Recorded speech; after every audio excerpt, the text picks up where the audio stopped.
Hello YouTubers. In this video we're going to be covering a power steering flush or drain and refill. But I also want to take a moment not just to tell you that that's what's going to be taking place, but also to tell you that there's an added benefit for this change on this car. And that's because this car has the active suspension or adaptive suspension. Not just that it's got the electromagnetic dampers like you see in Corvettes and other cars, Ferraris and stuff.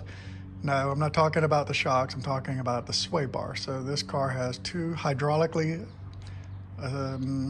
assisted sway bars that when a car detects roll in the corners, the sway bars counteract that roll by picking the body up, making the car flat in corners.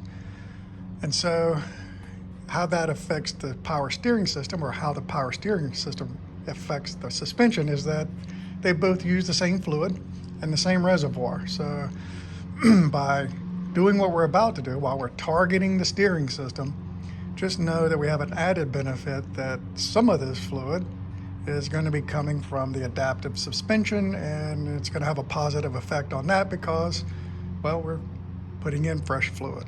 So anyway, let's get started with the project. So before we begin, I thought I would cover, well, the tools you're going to need.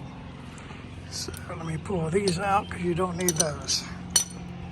You're going to need a Phillips head screwdriver to get those bolts off this section of the underpan tray. Then you're going to use the same Phillips head to unloosen these bolts, screws as well. And those are the screws. And then you're going to need a liter of this CHF11S. I highly recommend you go with this brand, this bottle, this color, and not anything else, because that's what mechanics who work on these cars put in the car at the BMW locations. That's what you should be using. It was 30 bucks on Amazon, 40 bucks at AutoZone. So, but at least AutoZone actually has it, so that's a benefit. If you're in a pickle, you gotta have it. Then you're going to need a 14mm wrench, a light, and a rag, and probably more rags. You'll see. All right, so let's get under the car. First thing you want to do is to open the reservoir. That will allow air into the system so that the system will drain quicker and easier. So let's hop underneath. Okay, so the first step I did was jack the car up. There's a jack point in the middle front of the car. I'll show you in a moment. And then I've placed the car on jack stands. I'm not just trying to lift the car up into the air to help get underneath it. I'm trying to get the wheels off the ground on both sides. So you got to jack up that side, or jack it up in the middle, put jack stands under either side so that the wheels can freely move. And we'll cover that in just a minute. Okay, so before we get going under the car, the first thing that we're going to want to do is loosen the reservoir cap. And then we're going to want to take a product like this, a fluid pump, and you're going to want to push it in on the right side. The left side of this tank has a filter screen. So don't just jam the pipe into the system on the left side. You'll feel that if you put the pipe down deep on the right side, it will keep going, because that is a rather deep tank. So then pump out all of the fluid out of the system. Okay, so let's do that first. Pump all the fluid out into our catch can and leave that tank as empty as possible. Okay, we're under the car. This is, if you have an X5, you know this tray sits, there's an aluminum tray sitting underneath the car. The pan that we took off sits in this section here, covering all of this stuff.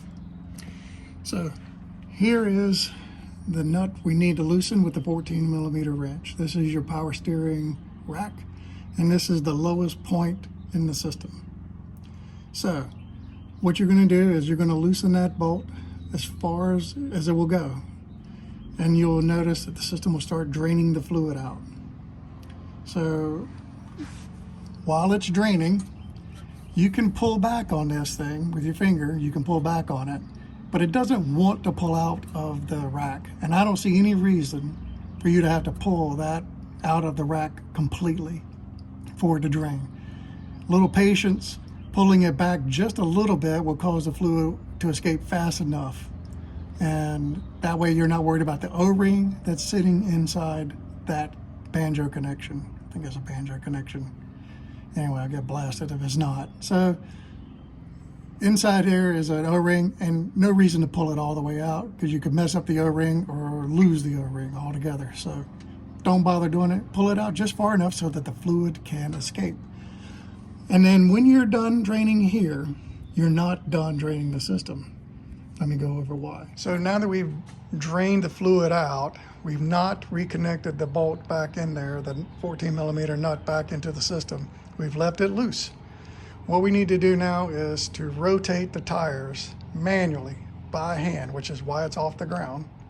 Rotate the wheels left and right, lock to lock. And what's going to happen is there's going to be fluid on either side of that drain area. That there's more fluid sitting in the system. And by turning it, you're causing the fluid on one side of the rack to push out. And by turning it the other way, the other side of the fluid is going to drain out. Now I will say, take your time. Don't just twist it quickly. Twist it slow and methodically. Otherwise, it's going to burst out of the system. Because even though it's not cranking, it's not running, there's still fluid there and it will want to gush out. So just do it slowly. There's no race to this thing. And then once you're done, you got all the oil out of the system that you can tell. Just get back under the car, tighten the bolt back up, 14 millimeter wrench, and now we're on to loading new fluid in the system. Okay, so the system has all the fluid out of it, and now we're gonna start filling it back up. So just start adding it until you can see it register along the top. It is not full, and you will notice that you probably only used maybe half of this at that point. But it is still not full because we're getting ready to do this, and that is, it's got some fluid in the reservoir. Now we're going to twist the wheels again. And what that's going to do is it's going to cause the system to draw the fluid out of that reservoir and put it back into the rack by twisting the wheels. So we want to twist the wheels left and right one time.